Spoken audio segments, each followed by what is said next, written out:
The Yakima Valley has been through a lot over the past 2 weeks with flooding and high winds. Apple Valley News Now's Natalie Keller tells us about the recovery efforts and a few problems still in the way.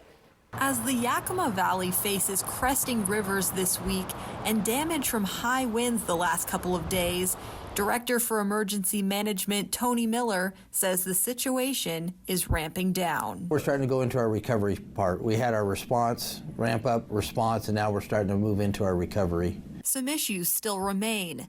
Miller says crews are addressing more than 4,000 power outages, and at least 4 homes sustained damage from the wind. He also says rivers are set to crest again by the end of the week.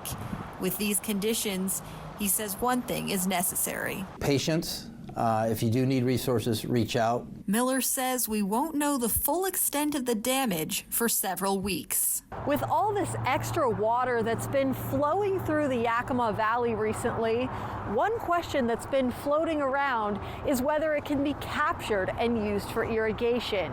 I spoke with Chad Stewart from the Bureau of Reclamation, and he says yes and no. We are actively capturing a lot of water that's coming into the system, but there's also a lot of water coming into the Yakima Basin that we can't capture that is below the reservoirs. Stewart says the reservoirs have gained a significant amount of water over the past 10 days.